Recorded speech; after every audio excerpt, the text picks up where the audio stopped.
University of Phoenix alumni shirt.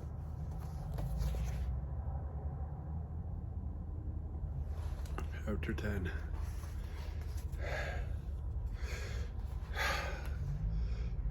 I'm kind of wade in the water. Wade in the water.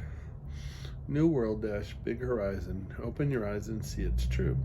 New world dash across the frightening waves of blue. Quoth David Wilcox. Jesus finished sanding the last corner of what looked like a casket sitting on a table in the woodshop. He ran his fingers along the smooth edge, nodded with satisfaction, and put the sandpaper down. He walked out the door, brushing the powder off his jeans and shirt as Mac approached. Hey there, Mac. I was just putting some finishing touches on my project for tomorrow. Would you like to go for a walk? Mac thought about their time last night under the stars. If you're going, I'm more than willing, he responded. Why do you all keep talking about tomorrow? It's a big day for you. One of the reasons you're here. Let's go. One of the reasons you are here. Let's go. There's a special place I want to show you on the other side of the lake, and the panorama is beyond description. You can even see some of the higher peaks from over there. Sounds great, responded Mac enthusiastically. It looks like you have our lunches, so we're ready to go. Instead of angling off to one side of the lake or the other, where Mac suspected a trail might be, Jesus headed straight for the dock. The day was bright and beautiful. The sun was warm to the skin, but not too much, and a fresh scented breeze softly and lovingly caressed their faces. Mac next assumed they would be taking one of the canoes nestled against the dock pylons, and he was surprised when Jesus didn't hesitate as he passed the third and last of them, heading directly for the end of the pier. Reaching the end of the dock, he turned to Mac and grinned. After you, he said with a mock flourish and bow. You're kidding, right? Sputtered Mac. I thought we were going for a walk, not a swim. We are. I just thought going across the lake would take less time than going around it. I'm not that great a swimmer, and besides, the water looks pretty damn cold, complained Mac. He suddenly realized what he had said, and he felt his face flush.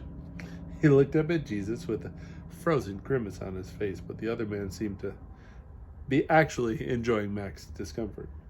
Now, Jesus folded his arms. We both know that you are a very capable swimmer, once a lifeguard, and if I remember right,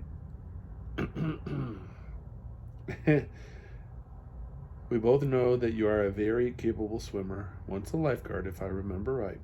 And the water is cold and it's deep, but I'm not talking about swimming. I want to walk across with you. What Jesus had been suggesting, Mac finally allowed into his consciousness. He was talking about walking across on the water. Jesus, anticipating his hesitation, asserted, Come on, Mac. If Peter can do it. Mac laughed, more out of nerves than anything. To be sure, he asked one more time. You want me to walk on the water to the other side? That's what you're saying, right? You're a quick one, Mac. Nobody gonna slide anything past you, that's for sure. Come on, it's fun. He laughed. Mac walked to the edge of the dock and looked down, but the water lapped. Mac walked to the edge of the dock and looked down. The water lapped, only about a foot below where he stood. But it might as well have been 100 feet. The distance looked enormous. To dive in would have been easy. He had done that 1,000 times, but how do you step off a dock onto water? Do you jump as if you're landing on concrete, or do you step over the edge like you're getting out of a boat? He looked back at Jesus, who was still chuckling. Peter had the same problem. How to get out of the boat? It's just like stepping off a 1-foot-high stair. Nothing to it. Will my feet get wet? Queried Mac. Of course. The water is still wet. Then again, Mac looked down at the water and back at Jesus. Then, why is this so hard for me?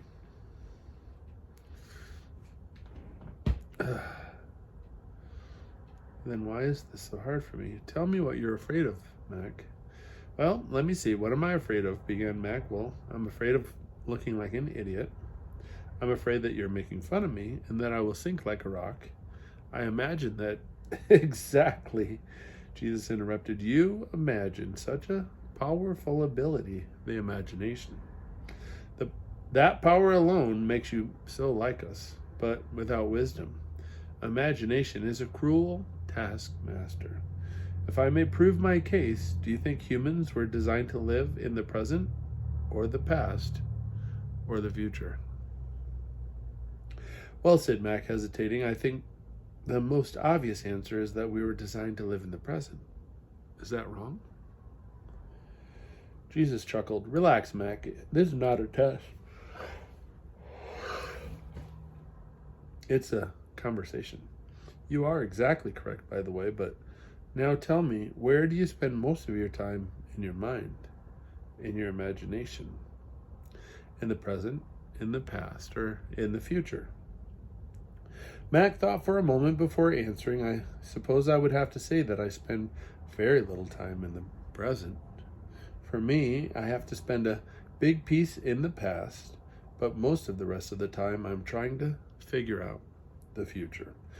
Not unlike most people, when I dwell with you, I do so in the present. I live the present, not the past, although much can be remembered and learned by looking back. But only for a visit, not an extended stay. And for sure, I do not dwell in the future. You visualize or imagine. Mac, do you realize that your imagination of the future, which is almost always dictated by fear of some kind, rarely, if ever, pictures me there with you? Excuse me. Excuse me. Again, Max stopped and thought. It was true.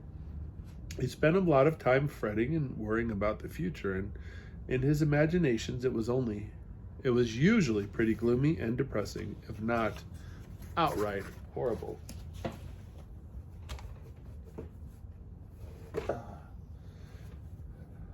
Sorry, I've had a runny nose for 2.5 weeks or so.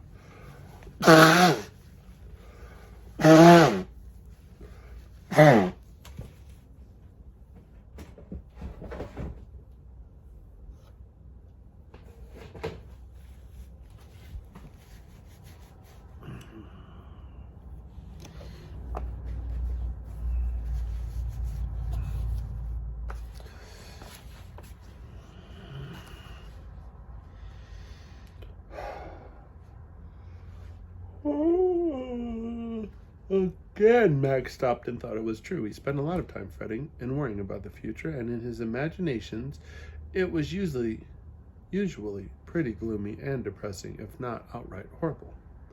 And Jesus was also correct in saying that in Mac's imaginations of the future, God was always absent. Why do I do that? Asked Mac. It is your desperate attempt to get some control over something you can't. It is impossible for you to take power over the future because it isn't even real. Nor will it ever be real. You try and play God, imagining the evil that you fear becoming reality, and then you try to make plans and contingencies to avoid what you fear. Yeah, that's basically what Sarayu was saying, responded Max. So why do I have so much fear in my life? Because you don't believe. You don't know that we love you. The person who lives by their fears will not find freedom in my love.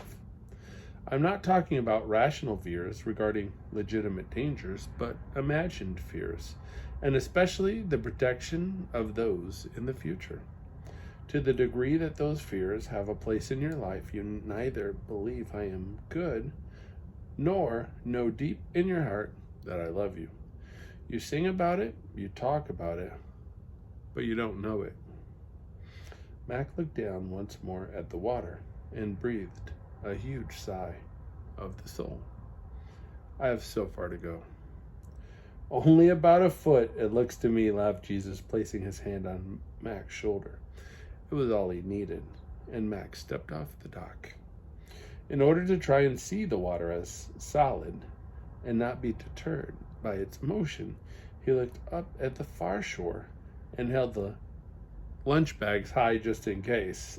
The landing was softer than he had thought it would be. His shoes were instantly wet, but the water did not come up, even to his ankles. The lake was still moving all around him, and he almost lost his balance because of it.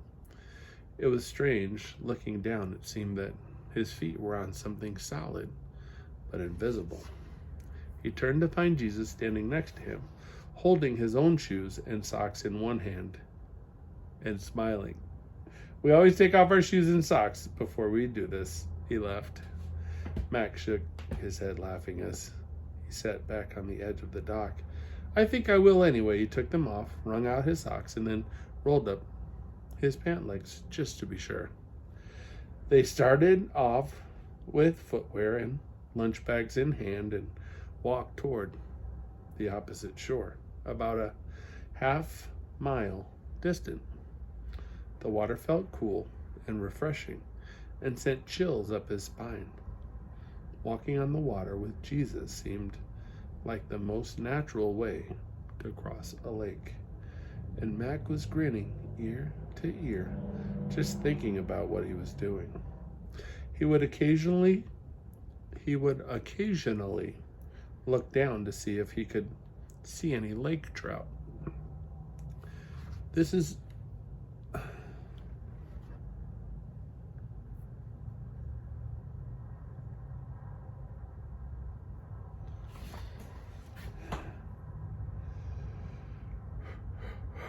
This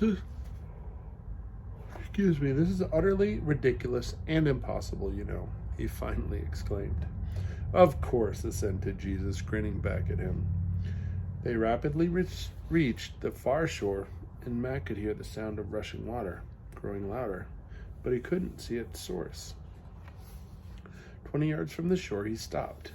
To their left, and behind a high rock ridge, he could see it.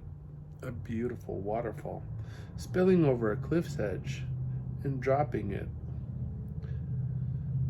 at least 100 feet into a pool at the canyon floor. There, it became a large creek that probably joined the lake beyond where Matt could see. Between them and the waterfall was an expanse of mountain meadow filled with blooming wildflowers haphazardly strewn and seeded by the wind. It was all stunning, and Max stood for a moment, breathing it in. An image of Missy flashed in his mind, but didn't settle. A pebbled beach awaited their approach, and behind it, a backdrop of rich and dense forest rose up to the base of a mountain, crested by the whiteness of freshly fallen snow. Slightly to their left, at the end of a small clearing, and just to the other side of a small babbling brook, a trail disappeared quickly into the wooded darkness. Max stepped off of the water and onto the small rocks, gingerly making his way toward a log that had fallen. There he sat down and again wrung out his socks, placing them and his shoes to dry in the near noon sun. Only then did he look up, and across the lake the beauty was staggering. He could make out the shack where smoke leisurely rose from the red brick chimney as if it nestled against the greens of the orchard and forest. But dwarfing it all was a massive range of mountains that hovered above and behind, like sentinels standing guard. Max simply sat, Jesus next to him, and inhaled the visual symphony. You do great work, he said softly. Thank you, Mac, and you've seen so little. For now, most of what exists in the universe will only be seen and enjoyed by me. Like special canvases in the back of an artist's studio, but one day, and you can imagine this scene if the earth was not at war, striving so hard just to survive. And you mean what exactly? Our earth is like a child who has grown up without parents, having no one to guide and direct her. As Jesus spoke, his voice intensified in subdued anguish. Some have attempted to help her, but most have simply tried to use her. Humans who had been given the task to lovingly steer the world instead plunder her with no consideration other than her immediate needs, and they give little thought for their own children who will inherit their lack of love.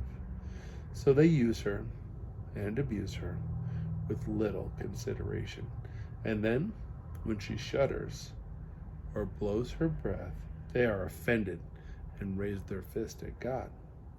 You're an ecologist, Max said, half as an accusation. This blue-green ball in black space, filled with beauty, even now battered and abused and lovely. I know that song. You must care deeply about the creation, smiled Mac. Well, this blue-green ball in black space belongs to me, Jesus stated emphatically. After a moment, they opened their lunches together. Papa had filled the sacks with sandwiches and treats, and both ate heartily. Mac munched on something that he liked, but could not quite decide if it was animal or vegetable. He thought it might be better not to ask. So, why don't you fix it? Mac asked, munching on his sandwich. The earth, I mean. Because we gave it to you. Can't you take it back? Of course we could, but then the story would end before it was consummated. Mac gave Jesus a blank look. Have you noticed that even though you call me Lord and King, I have never really acted in that capacity with you?